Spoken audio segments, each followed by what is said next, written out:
Halo teman-teman, kami dari kelompok 1 akan menjelaskan tentang penelitian ex post facto. Perkenalkan, saya Dewi Ambarwati. Perkenalkan, saya Dina Indah Widiawati. Perkenalkan, saya Devita Rani. Berikut penjelasan terkait ex post facto.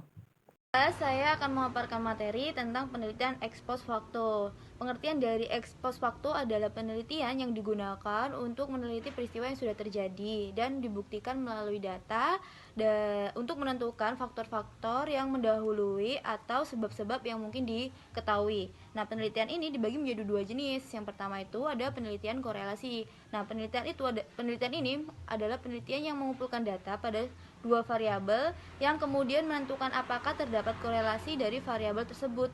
Nah, korelasi dari variabel tersebut ada berupa korelasi langsung dan korelasi terbalik. Kemudian aplikasi korelasi ini ada beberapa hal yang perlu diperhatikan. Yang pertama ada analisis suatu hubungan, dan yang kedua itu konsisten, dan ketiga memprediksi suatu hal. Kemudian jenis yang kedua ada kausal kooperatif atau penelitian kooperatif kausal. Penelitian ini menentukan sebab atau konsekuensi dari perbedaan yang telah ada. Contohnya itu perbedaan kelamin, suku, dan usia.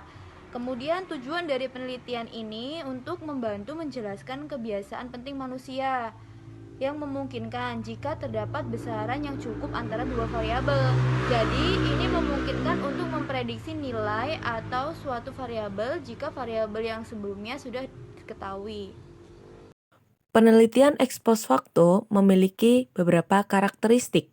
Yang pertama, peneliti mencari pengaruh dan menguji data secara retrospektif untuk menetapkan penyebab, hubungan, atau asosiasi dan maknanya.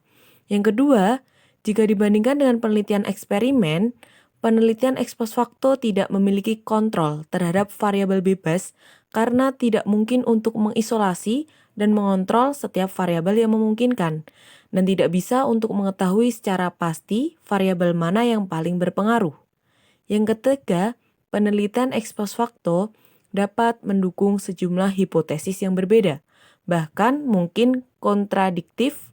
Penelitian ini sangat fleksibel di mana masalah yang mengendalikan hipotesis sesuai dengan preferensi seseorang.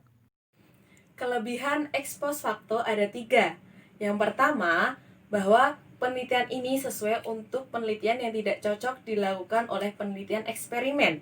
Yang kedua, informasi bersifat fenomena apa yang terjadi. Yang ketiga, kemajuan dalam teknik statistik membuat desain ex post facto lebih bertahan. Kelemahan ex post facto ada 2. Yang pertama, tidak adanya kontrol terhadap variabel bebas.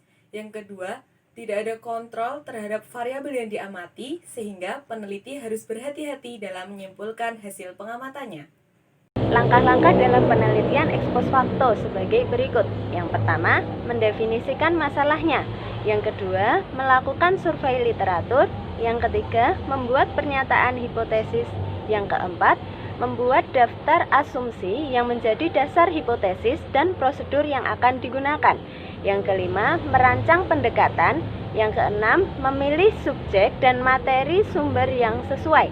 Yang ketujuh, pilih atau susun teknik pengumpulan data. Yang kedelapan, tetapkan kategori untuk mengklasifikasikan data itu tidak ambigu, sesuai dengan tujuan, dan mampu memunculkan kemiripan atau hubungan yang signifikan.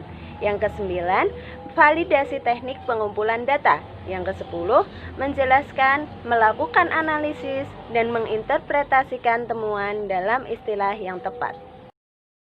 Demikian mengenai penelitian ex post facto. Terima kasih dan semoga bermanfaat.